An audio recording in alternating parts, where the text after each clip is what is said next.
Hey, everybody. Hello and welcome in. It is 3 guys before the game, the Texas Tech edition. For those of you that are loyal listeners, thank you so much for being with us once again. It's Tony, it's Hoppy, it's the Senator Brad Howe, and it is a showdown in Lubbock, Texas, coming up on Saturday, high noon here in the East, 11 a.m. in Lubbock. It's West Virginia against the Red Raiders of Texas Tech. It's Separation Saturday. How many shootout references, how many Old West shootout Texas Plain references can you get in? Well, Hoppy, when you head out to West Texas and you got a gunslinger of a quarterback by the name of Allan Bowman, who currently is leading the Big 12. He's the understudy. He's a freshman. And in comes the seasoned, sizzled senior, Will Grier, and there's going to be a showdown in Lubbock. Separation Saturday is a good one, though. That's a really good one. I know we'll get too to early for that. We'll get to Big 12 games. Too early. We'll get to Big 12 games later. I don't think so. I think he's right on the money with Separation Saturday. I think you could make maybe not separation in the sense of the teams, but in the quarterbacks. Like Bowman's getting a lot of love right now. People saying this guy's a phenom. This guy's a phenom. I mean, let's say. Let me ask you this: who do you want, Bowman or Grier? Which guy do you want? Well, I'd lean towards 7. I'd take 7. Yeah, but here's the thing. You listen to stuff coming out of Texas Tech right now, and they're asking, and I know why they're doing this, but they're asking, is Texas Tech for real? Is Texas Tech a Big 12 title contender? So right now in this league, as we thought, this league's got a lot of holes in it right now. Yes. So there's a lot of people that think they can win this Big 12, a lot of teams. So Separation Saturday starts. West Virginia wins at Lubbock. They're all right. That's good. Set Texas Tech. They're out. They can't win the Big 12. If you're West Virginia, go there and go, listen, hey, good run. Well, that's what you wish you good luck the rest of the year, but now the people who are playing for the championship are going to continue to play. Yeah, so for his separation theory, you beat Texas Tech. Texas Tech's now out of the Big 12 mix. Get out of the way. Step aside. West Virginia continues on. If you're elite, you go in and you win this game. Well, I think I'm with Caridi for once. Well, I think what Hoppy doesn't realize is that the league motto is every game counts. Oh, is that their motto? We can make it. Okay, every game counts. Original. I mean, it does in this league more than any other league because everyone does play everyone. If you're not moving ahead, you're moving backward. Yeah, exactly. That's right. So this is another chance to advance closer to the Big 12 championship game if you're West Virginia. Of course it is. It's another game. It's another game. What else would it be? Well, if it was Kansas, it wouldn't be Separation Saturday because you'd expect to be you don't beat Kansas, move on. If it was Kansas, we wouldn't even do the show. This is a ranked team in Texas Tech, right? A ranked team. They come in off of winning in Stillwater for the first time in 17 years or what it is. They're excited. They've come back from the dead after they yacked it up to Ole Miss to start the season. So they've got a little life down there in Lubbock. So if this is Separation Saturday, what are you going to call it when you play TCU or Oklahoma? Separation, How about TCU? What are you going to call it then? Separation Saturday. Championship Saturday. I mean, you can use it. You can use it again. It multiple times. Yeah, I mean, you can use separation. Absolutely. PGA Tour uses it every weekend. They just bring it back every weekend. Moving day is every weekend. Oh, no, wait. I got a new one for So this week, it's Separation September. That's what this is. That's fine. This I've lost this argument. Move on. This is for separate. Yeah, because there's another Big 12 game where I think that applies, but we'll get to that. Okay. So what were you saying earlier on? You said you just move on. You said you go ahead and you just go into Lubbock. If you're going to win the championship, you just go win this game. Yeah, I'm looking forward to this game because I think it begins to answer the question about West Virginia's defensive backs, which we haven't been able to answer yet. That was a question coming in. It's still a question right now. We don't know how they're going to perform. They'll get tested this week, so we start to see that. But if you're elite, and I think West Virginia is elite or should be elite this season, you go into Lubbock, and it may be a tight game. You may battle them for a while, but you ultimately beat Texas Tech, and you move on to the next week. This isn't a game where you go in and you stub your toe and you still come back and Big 12 champions. Okay, win the game. But win the game. West Virginia needs to, at some point, have a better start. They are averaging. Oh, here we go again.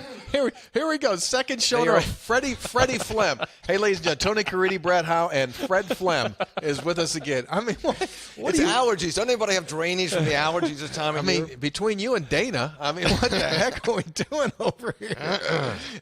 All right, you were saying fast start. What I was saying is that West Virginia in 3 games is averaging 9 points in the first quarter, 9 points in the second quarter, averaging 18 points a half. Texas Tech is averaging 10 points in the first quarter, 19 in the second quarter, averaging 29 points a half. Do you want to go in at the half trailing by 10 points against Texas Tech? Oh, no. You don't want to trail at any point in this game. You don't? No. Does it matter? Yes. Last year with 9:11 remaining on the clock, West Virginia was down 35-17 and won 46-35.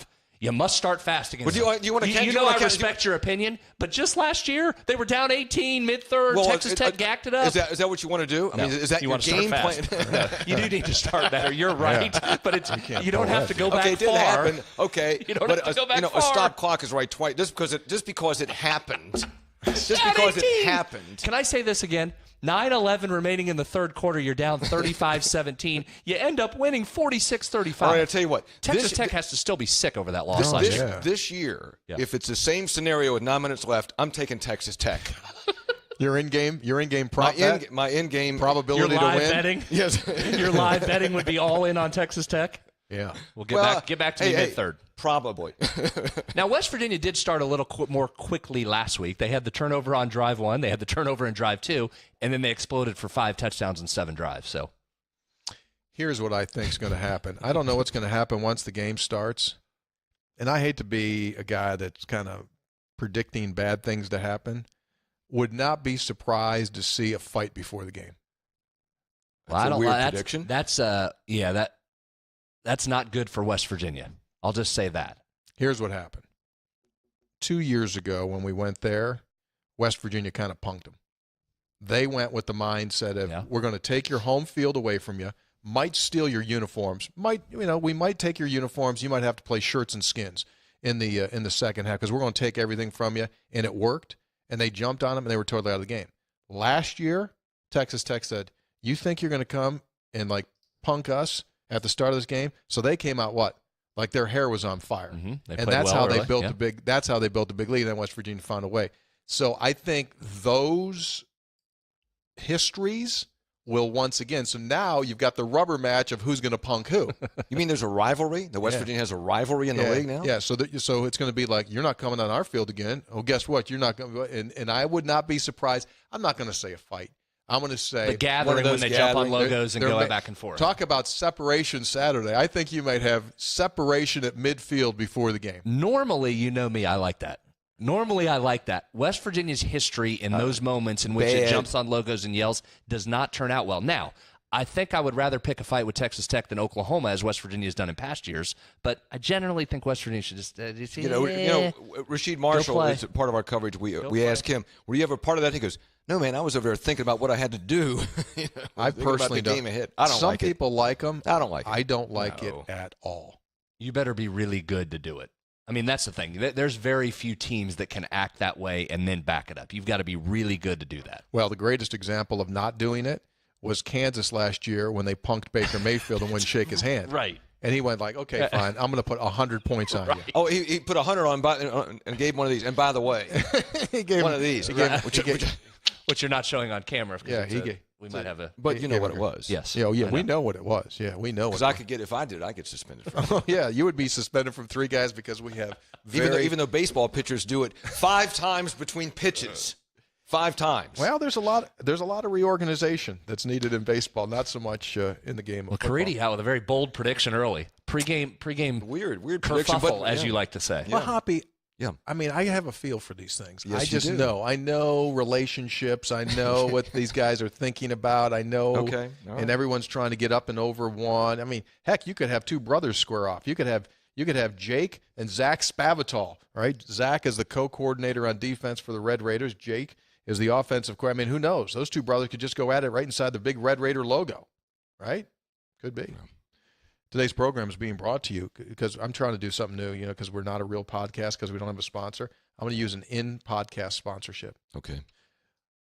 Today's podcast is being brought to you by the children's book, Where Can We Go? Traveling West Virginia, high or low. Would you like an autographed copy? All you have to do is go to the website, TonyCaridi.com. We'll take you around the state of West Virginia for your little fella, your little mountaineer, your little fella, or your little queen. I'm almost finished, and I just don't know how it's going to end. I know. You keep working on that book.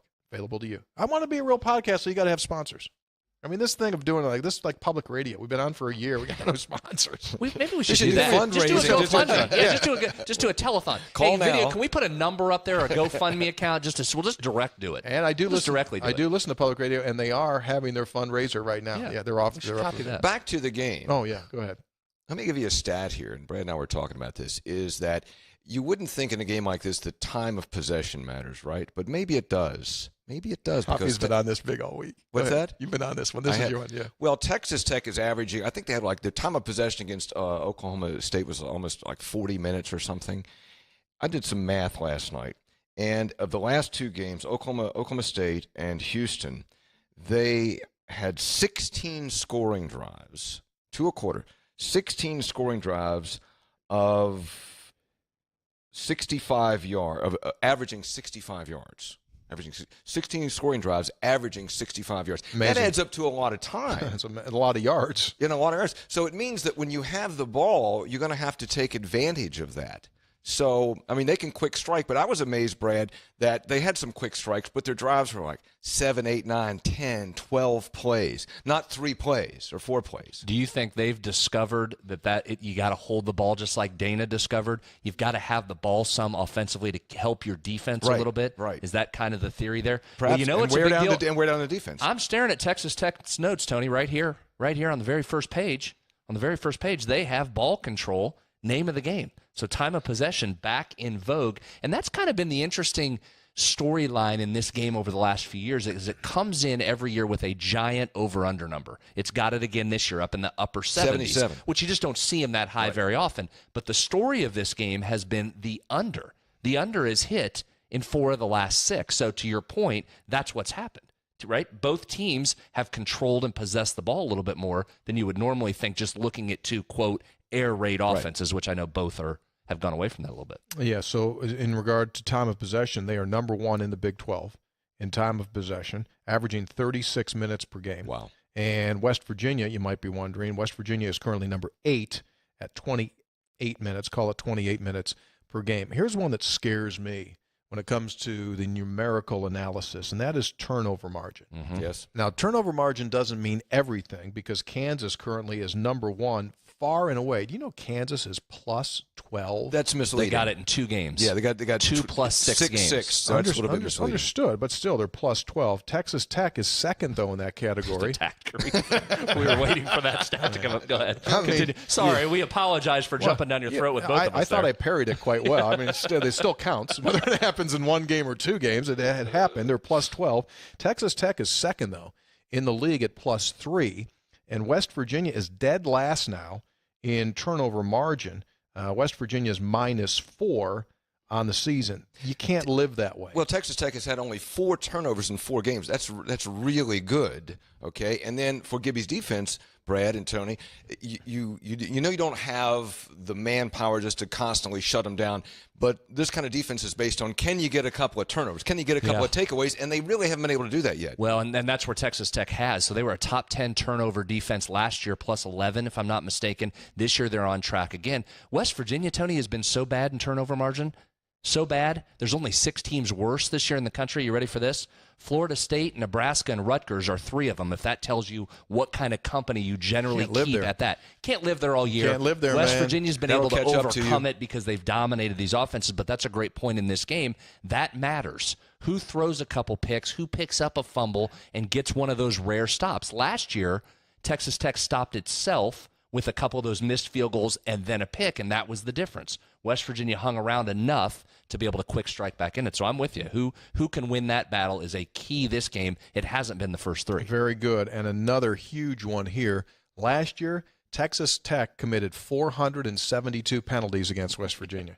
I mean, well, it was a little bit under 417, but it was number 16 or 18. It was 16 or 18. I should have that. They're still up there a little bit, aren't they? Like 9 or something? Yeah, well, they're currently last in the Big 12 again in penalties. They've got 33 penalties in their first 4, which averages out, obviously, to 8 per game, 81.5 yards. West Virginia in the middle there. West Virginia is at 6 in the Big 12. They've committed 19 penalties. Well, 16 for 159 last year for Texas Tech. Yeah. Wow. 16. But Texas Tech has also run in 4 games. They've run 373 offensive plays. So if you run that many plays, you might have a few more penalties of motion or something like that. But think about that stat. 373 offensive plays in 4 games. So what does it come down to? Is it this? You talk about time of possession. Is it then third down conversion? Because who converts on third down gets to keep both are good on the third oblong spheroid, right? Yeah. So the stat may be the one that we want to watch tremendously here. on Saturday is third down conversion. Currently, West Virginia is number one in the Big 12 at 63%, converting 20 out of 32, where Texas Tech is not too far behind, 9 percentage points back at 53%. They're currently 3 in the league. That could be the telling stat Saturday. Let's take it away from stats for a second, because we're seeing a lot of stats that indicate similar teams, right, that play in a similar fashion. So if that's the case, what are the other factors? And I come back to the main guys. Who's got the better quarterback? And if you look at that, well, it's separation Saturday. We're going to find out. I think that you do see similarities. You do see these things, but I think you have to give West Virginia an advantage because of Will Grier. So let's take Oklahoma State last week for Texas Tech. They played a lot of man coverage against defensively. Texas Tech played man against Oklahoma State, and they said to Taylor. Yeah. Excuse me. There's two bags. How well can you throw it? He can't, and he couldn't throw it well enough. 18 of 38. So now, would you do and try to do that to Will Grier? Because chances are he can throw it well enough on man coverage. And if that's what they're going, if that's the lead. Now, if they don't and they drop into a zone, then the box is going to be conducive to run the ball. The next question becomes, can West Virginia run the ball? Wouldn't you do that if you're Texas Tech? Haven't you seen enough tape to know you cannot do that to Will Grier? He's going to tear you up. Wouldn't you just take the Youngstown State approach or the Texas Tech approach from, 4 years ago or 6 years ago when they just said, whatever, there's 3 guys in the box, you figure out how to run it. Remember, Dana just kept running it, and won on the last-second field goal. If I'm going to lose, why wouldn't I lose that way if I'm Texas Tech? I don't know that they'll do that, but why wouldn't they do that? What are you going to do to Will Grier? You're going to drop in coverage and give him time to throw. He's going to complete the pass. If you're going to try and get home to him and put those great receivers on islands out there with your defensive backs that aren't great, he's going to find a way to. Why wouldn't you just say, I'm not sold on your running backs. Let me see what you got. Go ahead and run it at us. All right. Last year, when they did allow Will Grier to throw the ball against Tech, he was 32 of 41 for 352. That'll work. 32 of 41 How many for any 352. He had one pick in the game, and he threw 1Z, 2Z, 3Z, 4Z, 5Z touchdowns. Yeah, 5's his number. But how'd West Virginia run it last year? Total rushing in the contest, West Virginia ran the ball not well at all. Right. 29 totes for 44 yards. Wow. See, and so why don't you say to me, show me? Yeah. Show me that you can run it. And West Virginia has not proven that yet, and last week against a bad K-State team couldn't run the football. That'd be my approach. That'd be my approach. Yeah, be my approach. Matter of fact, go put anybody on the line. Just drop 11. Go get it. Conversely, when Texas Tech has the ball, what's Gibby do? Well, Gibby's, I thought, there's a lot of coach speak out there. You don't get it from Gibby. Actually tells you things, which I really like. You say others don't? Well, other coaches lie and they say complimentary things about the other team, but he said a couple things. He said he's going to keep it simple. Because with Texas Tech, they do 4, 5 wideouts. They do motion, tempo, motion, unbalanced, all this stuff. So Gibby, what do? Do you try to defend all that? No, you keep it simple. You actually do less, and you don't have substitution time. Am I boring you? Or am I putting you to sleep? No, I'm having a little oxygen deprivation. I'm fine. Other than that, I can yawn. Go ahead. So I put a lot of faith in Gibby. I mean, he's played against those defenses a million times. He plays against it in practice. He knows how to defend against these guys. I have a lot of confidence in him in this game. I think you can cut this next part and just replay it every week because I keep saying it. The defensive line, again, is going to matter. Can you get to Bowman with those front guys? No, he's only been sacked 4 times. You don't need to sack him. Can you flush him? When they flushed Shimonik last year, it was a whole different ballgame, and they had a tough time doing it. They didn't do it a lot. You saw Schuler get in there a couple times, McDougal a couple times. When he got on the move, then it became more difficult. Other than that, they're throwing it quickly. Can you collapse it a little bit? They've got a really experienced offensive line with all their guys back, so that's a plus for Texas Tech. Yeah, that's the whole thing. You make a great point. So, in other words, in order to make him pass deep passes downfield, you've got to do really well on first and second down to put them into third and long situations, which won't allow them to throw 3-step drop stuff or touch stuff, but make them protect and make them draw back. Yeah, so you're right. But you're right. Their offensive line, a lot of those guys have played a lot of football. at Texas Tech. So time will wait on that one. T.J. Vasher, one of their top 4 receivers who had a 200-plus yard game against Houston, is scheduled not to play. He sprained his knee late in the game. I don't know if that's a massive factor because these guys have such a depth at receiver and at running back, similar to West Virginia at the running back spot, and receiver for that matter. They just got a bunch of different guys. There's not an Isaiah Zuber like last week against Kansas State. You mean when they had one guy? One guy. Yeah, Non-players caught passes for Texas Tech against Oklahoma State. Yeah. This will be fun, man, because emotionally I think both of these teams are supercharged. So I think West Virginia's Who's higher? Who's emotionally higher? Tech. They are. Because they're somewhere they didn't think they would be right now. Good point. And West Virginia is where they thought they would be at this point. So this is kind of like, all right, let's go. And Texas Tech's going to be bouncy, and rightfully so. They deserve to be bouncy. Mm-hmm. I'll be really interested. You know, West Virginia loves the fact that it's 11 a.m. out there. You don't want to play there at night. I don't think we've played there at night yet that I can recall. But how big will the crowd be? How big of a factor will that be? Last time West Virginia went out there and punked them, there were sections that were open. I was stunned by that. How much momentum has been generated within the fan base after the win at Oklahoma State to get people in there? Wouldn't this be, from a Tech perspective, as close to 2012 as you could get, with West Virginia rolling in, highly thought of, highly ranked, Heisman candidate quarterback? I mean, some of those external factors match 2012 quite a bit. Closest thing to it. Now, Seth Deggy is no longer the quarterback at Texas Tech, and all indications are the winds won't be 90 to 95 miles per hour. Who was that tight end that caught 42 passes? Jason Amaro.